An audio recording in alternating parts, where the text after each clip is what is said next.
देखो हम लोग जो पढ़ेंगे उसका नाम होगा आज ग्रंथि, जिसको अंग्रेजी में आप ग्लैंड कहते हैं। लेसन नंबर 14 आपका है ये। खूब ध्यान से समझो, कितना अच्छा बात बता रहे हैं। ग्रंथि पढ़ेंगे और ग्रंथि को आप देखेंगे कि हम लोग 3 भागों में बांट देते हैं। पहले इसका परिचय करा दे आपको, ठीक है। एक होता है, पहला जो होता है बाह्य स्रावी ग्रंथि। पहले समझना, पहले समझ लो तब लिखना, क्या फायदा होगा लिखने से। बाह्य स्रावी ग्रंथि, और एक होता है आपका अंतः स्रावी ग्रंथि, और एक होता है मिश्रित ग्रंथि। मिश्रित ग्रंथि, देखो ध्यान से सब लोग। अच्छा, जो बाह्य स्रावी ग्रंथि होती है ना, वो अपने अंदर से एंजाइम का स्राव करती है। ये जो होते हैं हार्मोन्स का स्राव करते हैं, और ये जो होते हैं ये एंजाइम और हार्मोन्स दोनों का स्राव करते हैं। उसके बाद से आपको, हालांकि आपकी किताब में सबसे डायरेक्टली जो दिया गया होगा उसका नाम होगा हार्मोन्स। अब सुनो पहले ध्यान से, कोई आपसे पूछे ग्रंथि किसे कहते हैं तो आप कहेंगे ध्यान से समझ लो। अपना मन से ही तुम लोग आज लिखना है, मैं चला जाऊंगा तो आराम से लिखिएगा आप लोग, ठीक है। लिखाएंगे नहीं हम, लेकिन बहुत इजी बता रहे हैं आपको, ठीक है। कोई पूछे ग्रंथि किसे कहते हैं तो क्या कहेंगे, सुनो सब लोग। कहोगे ग्रंथि जो होता है शरीर के अंदर एक थैला के रूप में पाया जाता है। ए बाबू कुंदन सुनो, ग्रंथि जो होता है शरीर के अंदर एक थैला के रूप में पाया जाता है। क्या होता है? थैला के रूप में पाया जाता है, जो अपने अंदर से एंजाइम और हार्मोन्स को बाहर निकालता है। जो अपने मन ग्रंथि है एक थैला के रूप में पाया जाता है, जो अपने अंदर से क्या निकालता है? एंजाइम और हार्मोन्स को बाहर निकालता है। और ये एंजाइम और हार्मोन्स हमारे शरीर के अंदर जितने भी क्रियाएं होती है सबका नियंत्रण करता है। सबका क्या करता है? नियंत्रण करता है। समझे क्या कहा गया? ग्रंथि जो होता है एक थैला के रूप में होता है, लेकिन इधर कहीं पाया जाता है, इधर कहीं पाया जाता है, कहीं ना कहीं पाया जाता है, एक थैला के रूप में पाया जाता है। और उससे एंजाइम निकलते हैं। उससे क्या निकलते हैं? अच्छा सुनो, मैंने आपको जिक्र करा। ए बाबू देखा, जब मास्टर की इम्पोर्टेंट तब हो जाता है ना जब वो कोई बताता है। जब मैं लिखूंगा आप छापेंगे, वो कोई मतलब नहीं रहा। जब बात समझाया जाता है उसको समझने का प्रयास करो। क्या कहा गया कि जो ग्रंथि होती है थैला के रूप में पाया जाता है, और इससे एंजाइम और हार्मोन्स बाहर निकलते हैं, और शरीर के अंदर जितने भी क्रियाएं होती है सबका क्या करता है? ये नियंत्रण करता है। नियंत्रण का मतलब ना बढ़ने देता है ना घटने देता है, उसका माने सही तरीके से कार्य करने के लिए ये माने बाध्य करता है। अच्छा सुनो, हमने कहा है एंजाइम। आप जरा देखिएगा, कोई भी एंजाइम ऐसा नाम बताइए जो ग्रंथि से बाहर माने जो ग्रंथि से नहीं निकलता है। ग्रंथि होती है तभी निकलता है। जैसे सुनते रहो ध्यान से, जैसे मुख में कौन ग्रंथि पाई जाती है? लार ग्रंथि। मुख में कौन ग्रंथि पाई जाती है? लार ग्रंथि।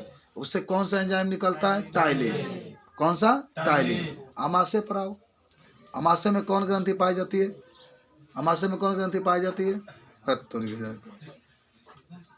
जठर ग्रंथि पाई जाती है। कौन ग्रंथि? जठर ग्रंथि पाई जाती है। बहुत कितनी आप लूजे पूजे पढ़ रहे हैं बताइए। जठर ग्रंथि पाई जाती है। जठर याद कर लो, जठर आमाशय में। इसमें से एंजाइम निकलते हैं। कौन कौन? कौन कौन? एगो पेप्सिन, एक लाइपेज, एक रेनिन। 3 पेप्सिन, लाइपेज, रेनिन किस में निकलता है? आमाशय में। देखो वो जठर ग्रंथि से निकल रहा है, उसके बाद से आ जाओ सीधे अग्नाशय में। तो अग्नाशय में तो अग्नाशयी ग्रंथि पाई जाती है। अग्नाशय में कौन ग्रंथि होती है? अग्नाशयी ग्रंथि। उससे भी 3 एंजाइम निकलता है। कौन कौन? याद करो। लाइपेज। कौन कौन? बड़ी हाल तुम लोग खराब हो जाते, ऊपर लिखना पड़ेगा कि जो 22 ग्रंथियाँ होती है अपने शरीर से क्या निकालती है? एंजाइम। जैसे आपके मुख जो होता है, मुख, उसके बाद से आपका आमाशय होता है, ठीक है। और उसके बाद से क्या होता है? आमाशय हो गया, मुख हो गया, फिर क्या होता है? फिर आपके अग्नाशय होता है। अग्नाशय ये सब ग्रंथि होता है। अग्नाशय आपका हो गया। अभी मैं बताऊंगा कौन सा ग्रंथि होता है। एक आपका होता है छोटी आंत, छोटी आंत होता है, ठीक है। तो जो मुख होता है उसमें कौन सी ग्रंथि पाई जाती है? लार ग्रंथि। लार ग्रंथि। इसमें कौन सा एंजाइम निकलता है? टाइलिन। कौन एंजाइम निकला? टाइलिन। ये एंजाइम का नाम है, पहले समझना है सब लोग को। टाइलिन। अमाशय होता है, अमाशय याद है? अमाशय में कौन सा ग्रंथि पाई जाती है? जठर ग्रंथि। सब तुम लोग को याद है ना जी। कौन सा एंजाइम पाए जाते हैं? पेप्सिन निकलता है बाहर। हाँ, पेप्सिन और एक रेनिन और एक लाइपेज, लाइपेज। ठीक है। अग्नाशय में कौन सी ग्रंथि पाई जाती है?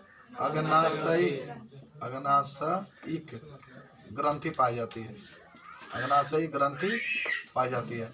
बताओ कौन सा एंजाइम इसमें पाया जाता है? 3 को बाबू ध्यान रखना, मैं लिखता हूँ। लाइपेज सब जगह पाया जाता है। एक लाइपेज होता है, एक ट्रिप्सिन होता है। कौन? ट्रिप्सिन। और एक एमाइलेज होता है। एमाइलेज क्या होता है? एमाइलेज होता है। जो छोटी आंत होती है बाबू, इसमें भी ग्रंथियाँ पाई जाती है, अनेक ग्रंथियाँ पाई जाती है। इसमें तो बहुत अधिक ग्रंथियाँ होती है, अनेक ग्रंथि पाई जाती है। इसमें भी कितने एंजाइम? 5 पाए जाते हैं। देखो मैं लिख रहा हूँ ना। पहले तो लाइपेज पाया जाता है, दूसरा आपका इरेप्सिन पाया जाता है। इरेप्सिन प्रोटीन को पचाता है। और तीसरा जो होता है लाइपेज लगेगा इरेप्सिन। तीसरा होता है माल्टेस। क्या होता है? माल्टेस। एक होता है आपका सुक्रेस और एक आपका होता है लैक्टोस। ये 5 एंजाइम क्या होते हैं? आपके पाए जाते हैं। तो सब आपके कॉम्पिटिशन में पूछा जाता है। ठीक है ना? कौन कौन? लाइपेज, इरेप्सिन, माल्टेस, सुक्रेस और लैक्टोस। ठीक है। और सुनो ध्यान से, पहले जो याद करो, 22 स्रावी जो ग्रंथियाँ होती है वो हमारे शरीर से जो निकालती है, 22 स्रावी ग्रंथियों का विशेषता बता रहे थे। इसकी क्या क्या विशेषता होती है? इससे क्या निकलता है बाबू? इससे निकलता है एंजाइम, माने एंजाइम बाहर निकलते हैं। बोले समझना है, एंजाइम बाहर निकलते हैं। ठीक है, निकलते हैं, निकलता है चाहे निकलते हैं। और इस सुनो, इसे माने पहले ही निकलते बाहर, इसे माने जो एंजाइम निकलता है, यहाँ पे लिख देते हैं एंजाइम।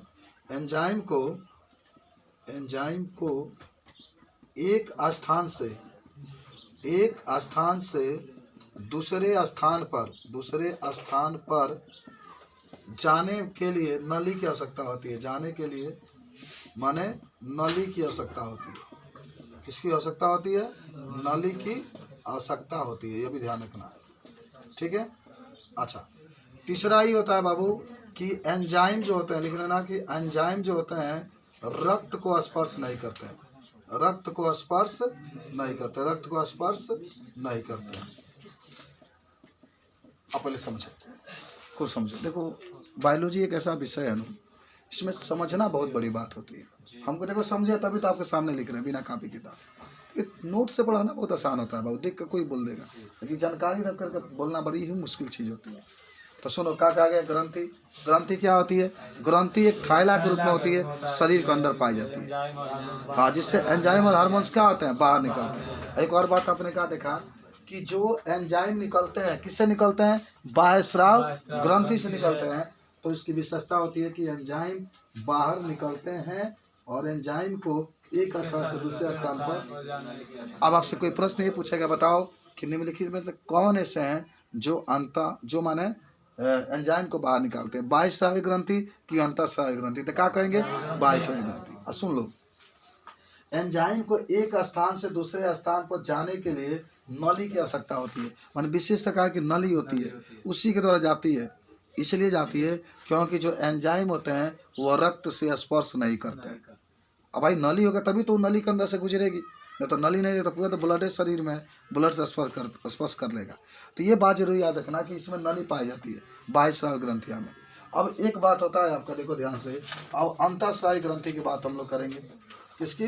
अंतःस्रावी ग्रंथि की बात करेंगे। किसकी बात करेंगे? अंतःस्रावी ग्रंथि की। तो अंतःस्रावी जो ग्रंथि होती है वो हार्मोन्स को बाहर निकालती है। किसको बाहर निकालती है? हार्मोन्स। किसकी विशेषता है? पहले तो यही बता सकते हैं कि हार्मोन्स को क्या करती है?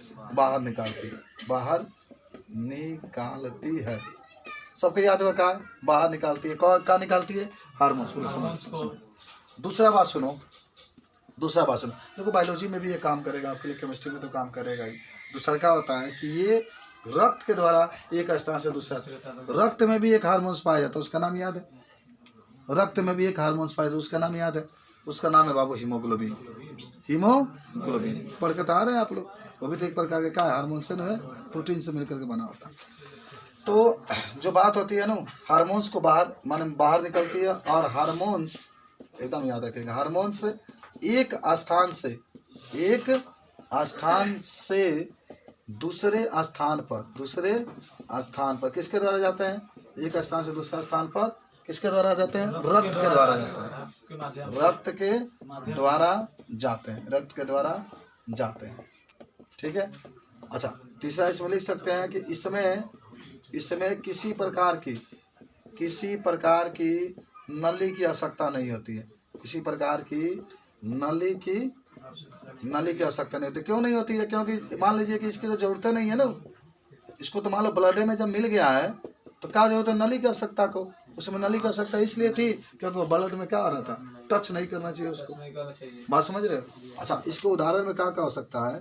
देखो बाबू, इसके उदाहरण में पूरा लिखिए लिए हैं। पीयूष ग्रंथि के नाम सुने हैं का? मटर के दाने के बराबर होता है। अभी मैं सब आपको बताऊंगा। पीयूष ग्रंथि। अच्छा, एक आप पढ़ेंगे का? थायराइड ग्रंथि यह पाया जाता है गर्दन यहाँ घेटू में पाया जाता है। एक होता है आपके पैराथायराइड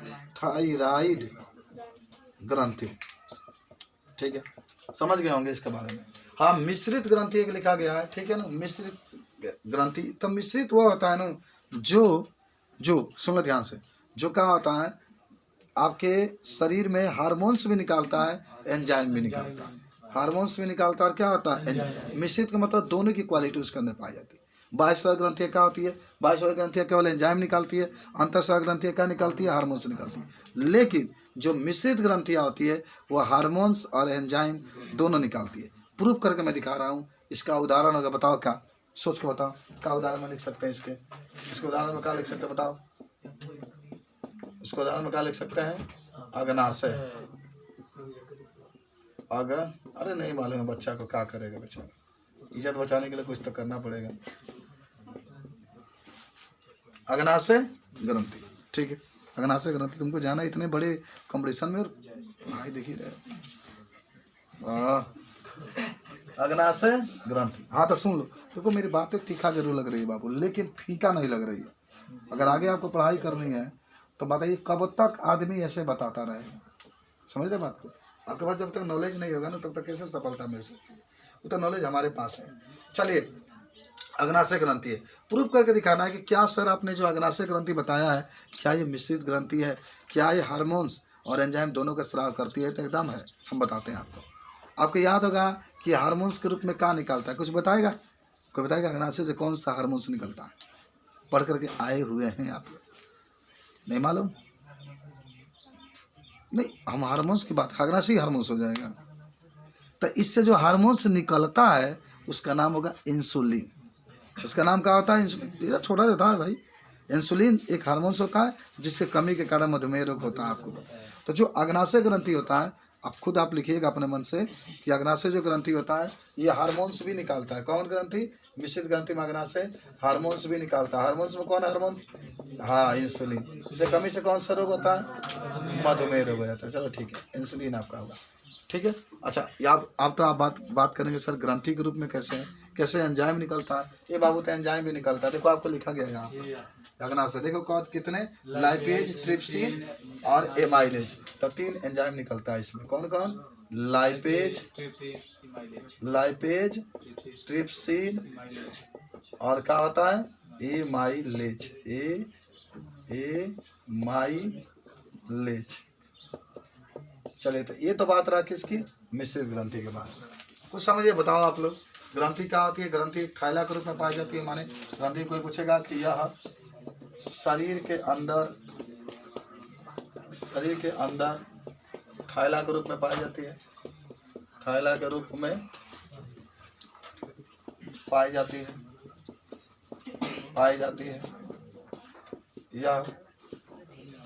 ये थैला के रूप में पाई जाती है। और क्या होता है मालूम है आपको? हाँ, एंजाइम और हार्मोन्स को स्रावित करती है। कितने तुम लोग अच्छे हो, जिला टॉप हो तुम लोग, जिला टॉप। नोट कर ले इसको।